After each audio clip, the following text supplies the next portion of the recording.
Hi, good morning, everyone. Today's lecture is on capital structure and the required rate of return. Um, so, for this lecture, you learn about the capital structure of firms, what consists of what comprise of the capital structure, basically, and how do we calculate the required rate of return, which is basically the cost of capital. Okay. So the required rate of return and the cost of capital are basically, it means the same thing. They are referring basically to the same thing. Okay. Now, first of all, you must understand uh, what do you mean by capital structure. The capital structure is basically the um, the type of capital that the firm is using for financing purposes, and basically they are I mean, the most common types of capital used by firms are basically equity and debt. So these are the two types of capital that are basically used by firms for financing purposes. So in this lecture, so you will understand some of the ways to measure gearing. Gearing is basically referring to debt or leverage. And from this lecture, you'll basically be able to understand the advantages of debt capital. As I said many times in the lecture, interest on debt is tax deductible. Okay. And of course, the most important thing in this lecture is the knowledge of how to calculate the cost of capital, um, which basically, when we talk about cost of capital, we are talking about cost of individual capital, which means it can be cost of equity or cost of debt. And also in this lecture, hopefully you're able to understand how to calculate the weighted average cost of capital, or in short form, WACC. And finally, in this lecture, hopefully you're able to understand the traditional view of capital structure, which is an important thing or interesting thing to learn. And okay, let's go to introduction. Now, as I said, there are two common types of financing, which is debt and equity, and this debt and equity basically forms the capital structure of most firms, in Malaysia. And as I said, interest on debt is tax deductible.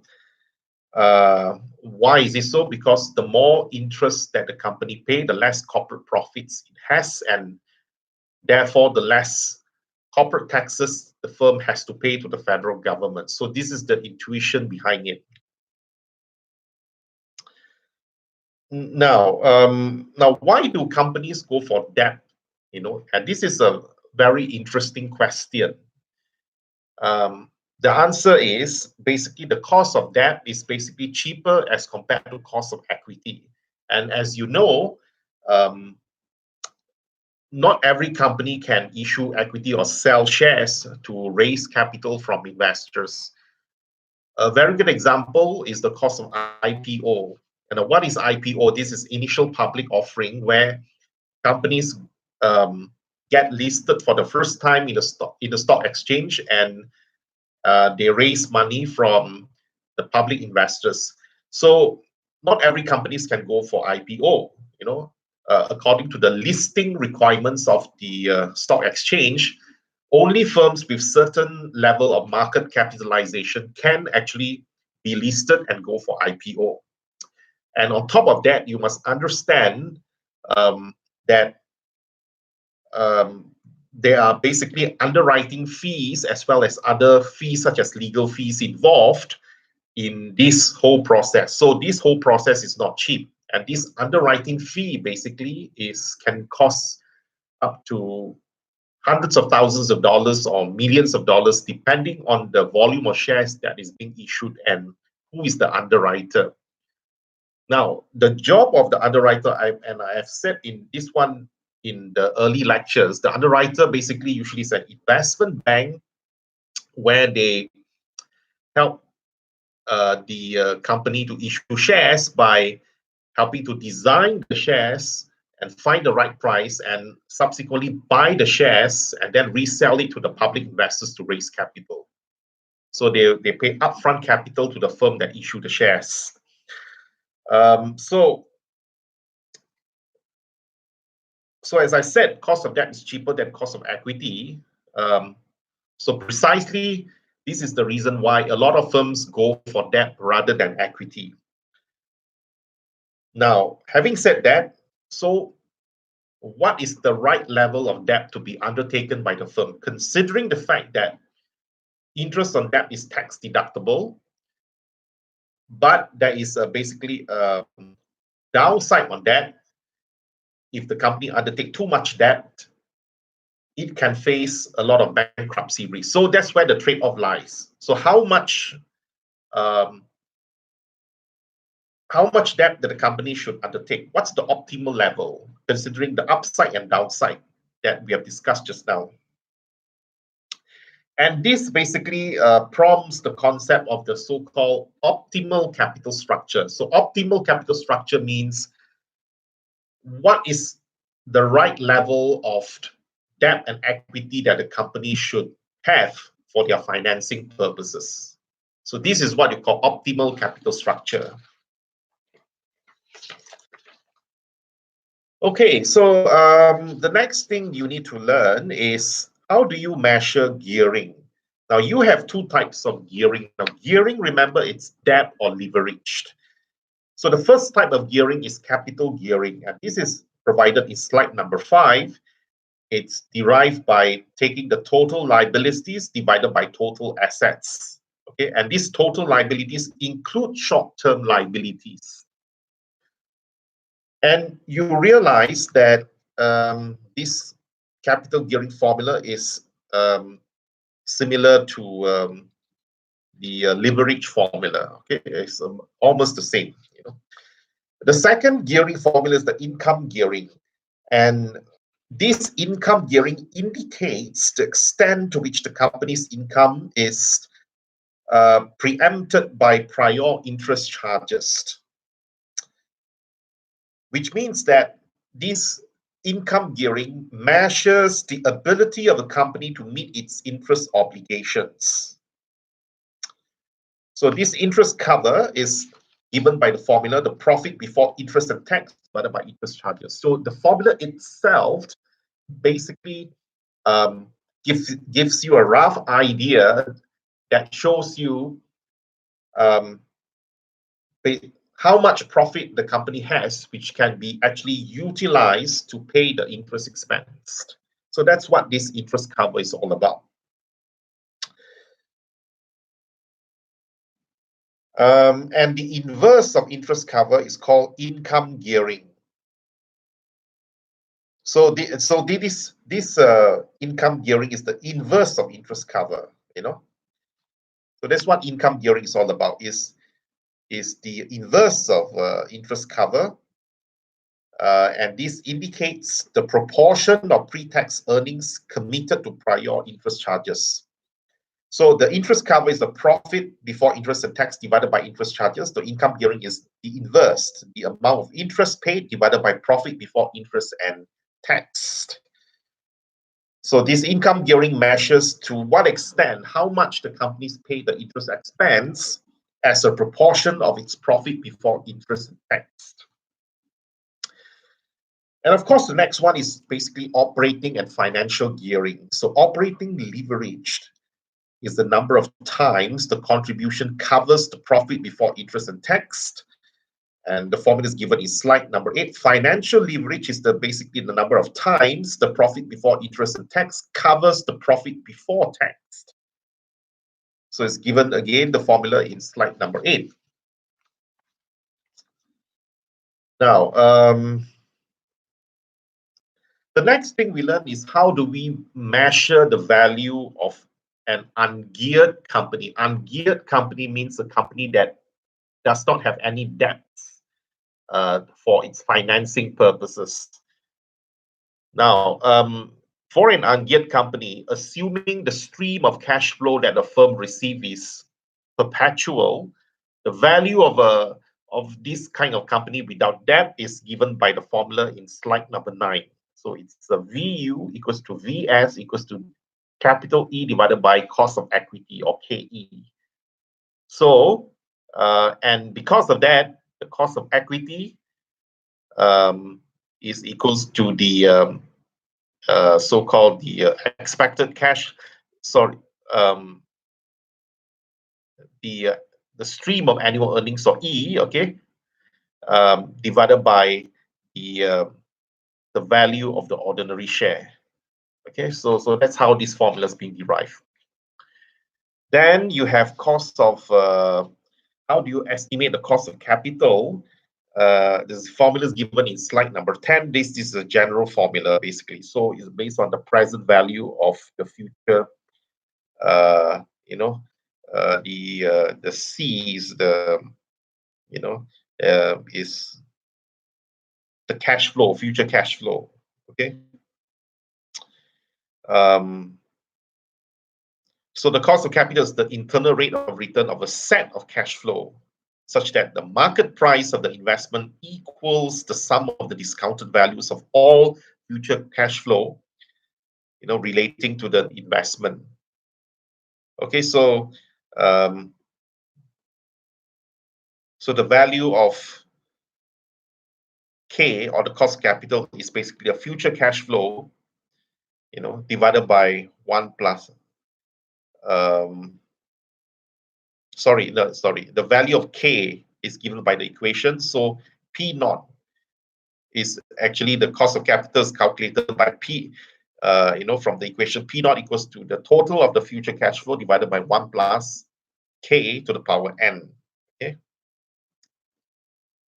The CM is the future cash flow, and the P naught is the price of the company's share today. Okay. Okay, so that is the so-called in general how to calculate cost of capital. Now, if we go into details, how do we calculate cost of debt? This one is given by the formula in slide 11, and also if the debt is perpetual, the formula is given in slide 12. The explanations of it. Okay.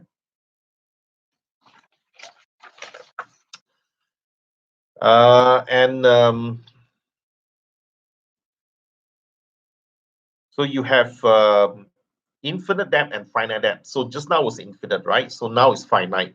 So the finite debt, the cost of debt is basically always remember the cost of debt is equals to the internal rate of return of the future cash flow of the firm. So they are actually the same. So that is, when you're talking about, the cost of debt, where you have yearly change in terms of the cash flow, and of course the discount rate is called the yield to maturity. But the cost of debt can also be calculated using the following formula, which is the short form YTM formula. I think I've shown you before. Okay, so that is ordinary share where we're talking about in terms of the capital. Now, what about preference shares? Preference shares are different from ordinary shares, as I told you in the early lecture. Preference shareholders, they receive special dividend or fixed dividend, right? So now the cost of preference shares is equals to the dividend that is received by the preference shareholders divided by the price of the preference share. Price here referring to the market price. So how do we calculate the cost of common equity? There are certain assumptions we need before we can calculate the cost of common equity. We need to make certain assumptions about future dividends. The first one is that the dividends are constant, treated like preference shares, and it also assumes a constant rate of dividend growth. Okay? G equals to proportion of profits retained times the rate of return on those retained profits. Now, assuming constant growth, so you have the cost of equity formula. So where D naught is the current dividend per share, i.e. this year's dividend plus the growth of the next year, and P naught is the current ex-dividend share price per share. So that is the price that does not include the current year's dividend.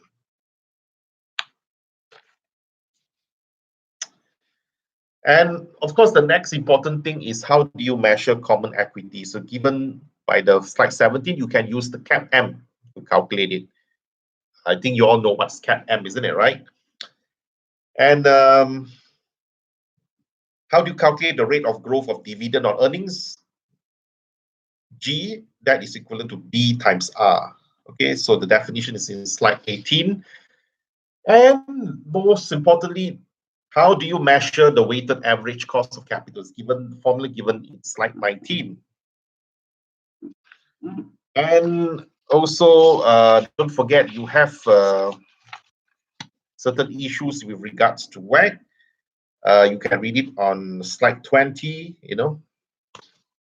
and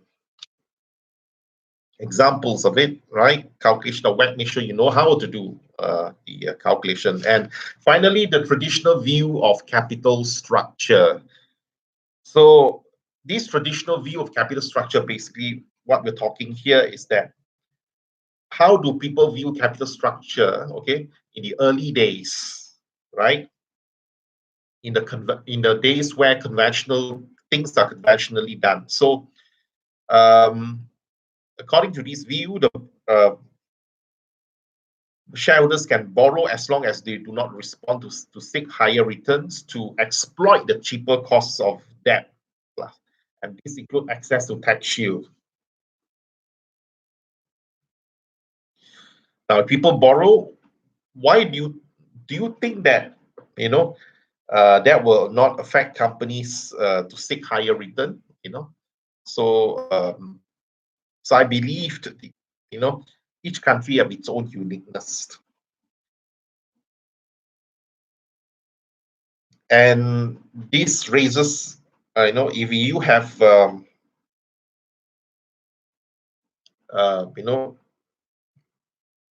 higher or lower interest, that will affect the firm value and affects the WACC. So until it reaches worry point, investors begin to express concern about the ability to pay interest, reflected in the higher interest rate charge and higher required rate of return on equity. So this will raise the WACC.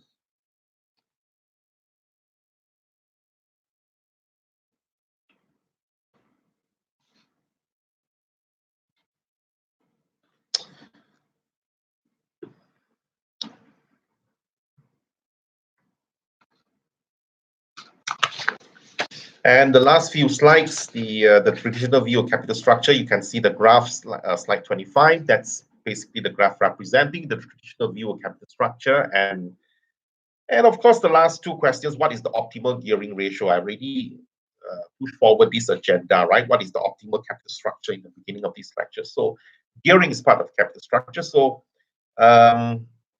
so how do you have the optimal? So here it says that we do know that it varies by industry, different business risks, varies across economies, different industry or bank relationships, and varies over time, actual expected changes in interest rates. So the optimal gearing ratios should be based on these guidelines. And finally, when we talk about traditional view capital structure, so the gearing may lower lost capital, okay? Gearing may have the return to the equity, dangerous spend,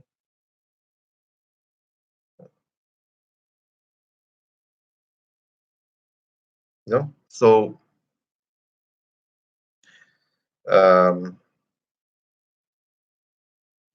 so the issue here is the optimal capital structure.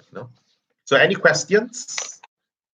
If no questions, then so thank you very much for watching this video. So I'll see you today at 11 o'clock, the FB live session for the corporate finance lecture.